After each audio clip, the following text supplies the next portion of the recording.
you know, we try to do interviews when books are out in previews, and they're not as elaborate as the ones you do, but I do try to find people that, you know, that I'm interested in talking to. But on our regular weekly show, it's kind of interesting because we pick the books blind a couple of weeks before. We haven't read them. You know, we pick a Marvel, a DC, and another one. And that's the thing. Sometimes we'll read a book and it's like, it wasn't that good. You know, we'll try to give constructive, you know, criticism. It's not just, well, that was bad. It's like, well, this is, it didn't work, and the coloring was too dark and obscured what was going on, whatever. So we are not just covering things that we're a fan of, because a lot of times another thing that's really interesting is when sometimes we'll pick a week of stuff that explicitly is not on our pull list.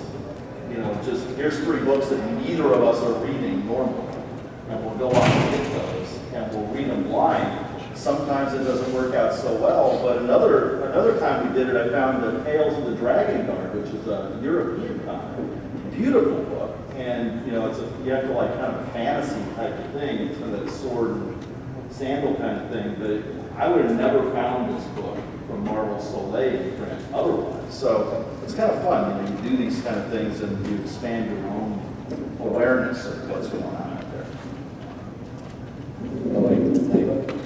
We can move on. All right. I've got a question. What, you know, is there something you guys wish you could do better on your podcast? I will say that I wish I had a better, and I keep trying to have more artists on and have a better understanding and way of talking to artists, because I am a writer's guy first and foremost. So a lot of times I'm literally gun shy, and sometimes like embarrassed that when I do meet someone and like a really great artist, it's I've been listening for years, and I'm like, oh shit, I should probably have you on the show. I'm sorry I haven't already. And you know, and then eventually I do kind of sweating, go through an artist thing, and it turns out fine, and I know I can at least have a decent conversation. But I wish I was more, a little sharper art-wise, and would do art, you know, art interviews better. Are there things about your guys' show? Jim, let's start with you. In terms of, is there any part of your show you'd like to be able to do better? I don't know. I'm kind of brilliant on interviews, so have some humility, I could suggest. Yeah, no, I probably could talk a little less.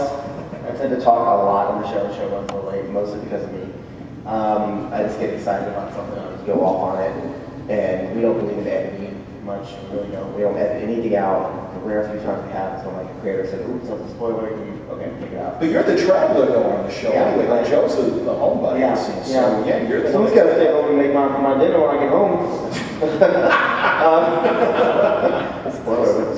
But yeah, I do. I go to all the shows and I enjoy it. I really love it. It's like it's my friends. I get to see, you know, hang out. It's fun, but I love interviewing people. I love chatting with, you know, former actor. Right?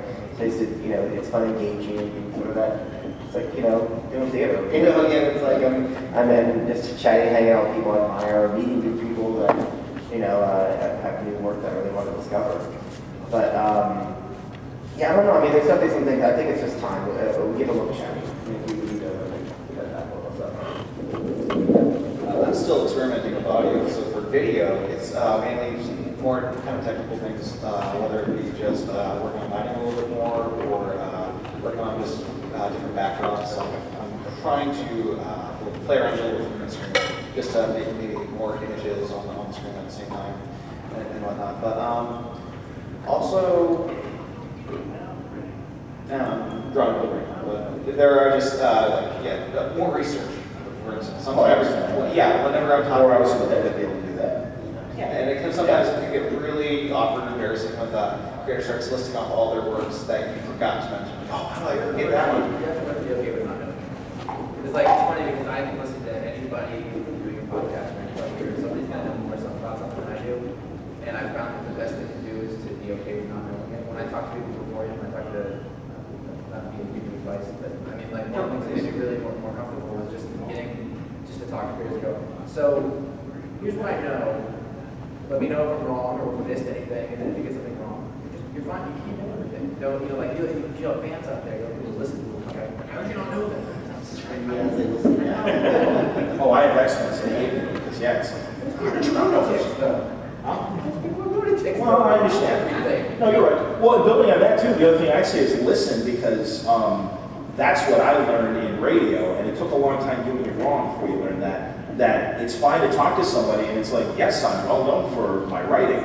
I also build chips. And it's like, oh, well, let's talk that, because as these creators say in these panels, everything they do influences their art or their creativity. So I do think that's important to get out in the interview as well. And that's why I'm very happy to talk to people like Neil Adams, who has his interesting ideas on how the planets were We have to formed. ask you questions too. But that's fine. And I think it provides the full picture. And that's what I want to do with my show, because previews, you got this much space. And sometimes if it's something on the publisher's website, they get this much space. That's another thing that drives me crazy very quickly about websites. I thought the internet was supposed to be infinite, and everyone is obsessed with short form. And what reads it? And well, that's We put a long I understand. Well, something Like some people I read half, but they know it. Like, did you read the thing? I read the first one. you're right about that. And that it drives me nuts because I just think you've got the canvas. I think I just want to look at what you said, John. I think it's very important you said about this because you do. Some things will slip by if you're not kind of paying attention, because a lot of times you have your questions down, your listener questions, you're going along, just getting through the beat, you might get on time with it, and somebody will say something, just like, what? I killed 3 of them. Yeah, well, yeah. Yeah, and she's 16. Well, I was interviewing Chip Kidd today, and we're talking, all of a sudden he goes, I should probably mention my book I've been writing about the Krebs guy. So I'm like, what? He's like, he's a full-on preppy, he's been one for years, he's writing a book about it. I'm like, well, I have to ask him about that. Sure. And it was great. Exactly. It's discovery, and that's the thing about interviews, is allow yourself to discover things and learn from them, and don't come with your agenda. The kind of flip side to that is, though, I don't really have a list of questions written down, and I just kind of, when I'm talking to people, I just fly by the seat of my pants and just like try to make it more conversational. And a lot of times, I won't say a lot, but sometimes I will be setting up an interview and they ask me, well, what are the questions you're going to be asking? I'm like, I have no idea. I do that, and I jump for that line, and I say, yeah, I'm like, hey man, I don't know. Oh, yeah, more so publishers and publicists, and or assistants to creators and publishers. Yes, they were wondering if we get a list of your questions, and it's like, I'm not here to take a test. It's a conversation. It'll come up. I'm like, I can tell you we're going to talk about these 3 books, but sure, things, absolutely. Exactly, and then, Jimmy, I heard you at, I want to say Heroes, it was either the HeroesCon panel or it was the Bristol panel, but we're talking about like journalism and journalistic qualities or traits that you're trying to do. And where do you think the line, I hate the word comic journalism because I think it's BS, frankly. I think we follow a press release about a book or we hear about a book in previews and then we talk about it and stuff. Very little real journalism, I think, is happening across the board. I do think there's some. I do definitely think there's some. I don't think there's a lot, though. So I don't know, do you guys consider yourselves journalists? No. We talked about this at Bristol. It was the main topic of in Bristol in England. And we talked about this, is new media journalism.